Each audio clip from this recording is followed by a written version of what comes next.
Note বাতিলের প্রতিবাদে কলকাতায় মিছিলে হাঁটলেন মমতা বন্দ্যোপাধ্যায়। তৃণমূল কর্মী সমর্থকদের উন্মাদনায় ভিড় সামাল দিতে হিমশিম খেল পুলিশ। মিছিল শেষে চড়া সুরে নোট বাতিলের সিদ্ধান্ত প্রত্যাহারের দাবি করলেন মুখ্যমন্ত্রী।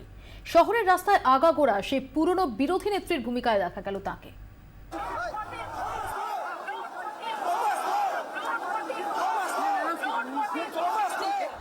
তৃণমূলের গণবিদ্রোহ দিবস, কলেজ স্ট্রিট থেকে ধর্মতলা।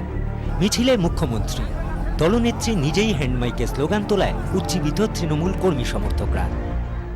অনেকদিন পর তৃণমূল কংগ্রেসের কর্মীরা মুখ্যমন্ত্রীকে একটা বিরোধী ইমেজে দেখতে পেলেন, কারণ 2011 সালের পর থেকে তিনি মুখ্যমন্ত্রী।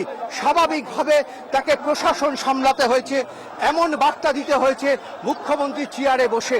কিন্তু এবার তিনি একেবারে আবার মুখ্যমন্ত্রী চেয়ারে বসেও কিন্তু একেবারে বিরোধী নেত্রী যিনি রাস্তায় নামছেন। তৃণমূলের মিছিলে এত মানুষ যে এই প্রথম এমনটা মোটেই নয়। তবে এদিন দলীয় কর্মী সমর্থকদের উন্মাদনা ছিল লাগাম ছাড়া। রাস্তার দুপাশ থেকে তারা ক্রমাগত মূল মিছিলে ঢুকে পড়ায় থমকে যেতে হয় স্বয়ং মুখ্যমন্ত্রীকেও। কলেজ স্ট্রিটের ট্রাম লাইনের ওপর প্রায় 5.5 মিনিট দাঁড়িয়ে পড়েন তিনি। পরিস্থিতি ঠিকমতো সামলাতে না পারায় ভিড় সামাল দিতে ক্ষুব্ধ মুখ্যমন্ত্রী পুলিশকে নির্দেশ দিতে শুরু করেন। মুখ্যমন্ত্রীর নির্দেশে সেলিব্রিটিরা তাকে ছেড়ে মিছিলের গোড়ার দিকে এগিয়ে গেলেও ভিড় সামলাতে হিমশিম খায় পুলিশ। মুখ্যমন্ত্রীকে কিন্তু মাঝে মাঝে দাঁড়িয়ে পড়তে হচ্ছে, কারণ মুখ্যমন্ত্রীর সামনে এত মানুষের ভিড় হয়েছে গোটা রাস্তা জুড়ে। ফলে মুখ্যমন্ত্রীকে দাঁড়িয়ে পড়ে প্রশাসনকে সময় দিতে হচ্ছে যাতে এই মিছিলটাকে অন্তত এগিয়ে নিয়ে যেতে পারে। কারণ এই মুহূর্তে গোটা কলেজ স্কয়ার চত্বরে লাখ লাখ মানুষের ভিড় এবং তারা কিন্তু মুখ্যমন্ত্রীকে একবার দেখতে চান, তারা মুখ্যমন্ত্রীর কাছে পৌঁছাতে চান। মিছিল শেষে ধর্মতলার সভায় মোদী সরকারকে কড়া আক্রমণ করেন মুখ্যমন্ত্রী। সিদ্ধান্ত বাতিল করুন, বেশি কথা বলবো না।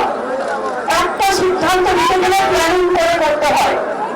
উইদাউট প্ল্যানিং যদি কোনো সিদ্ধান্ত হয় তাতে মানুষ সুযোগ পায় না। সবাই আজকে কালোবাজারি হয়ে গেল। দেশের 86% সাধারণ মানুষ তাদের বলছে কালো টাকা, আর আপনি নিজের সাদা টাকা সাদা ড্রপ করছি। একদম নিজেকে ভাবছেন সাদা, সবাইকে ভাবছেন কালো। দেশের মানুষ আপনাকে প্রমাণিত করে দেবে আপনি দেশটাকে বিক্রি করে দিয়েছেন কার কাছে। আগামী দিন তার প্রমাণ হয়ে যাবে। বামেদের ধর্মঘটের দিন রাজপথের মিছিলে মমতা। ধর্মঘটে মানুষ যেদিন সাড়া দিলেন না, সেই দিনই তৃণমূলের মিছিলে উপচে পড়ল ভিড়। রাজনৈতিক মহল বলছে মিছিলের সাফল্যে মমতা প্রমাণ করলেন রাজ্যে মোদী বিরোধিতার প্রধান ব্যাটন এখন তার হাতেই।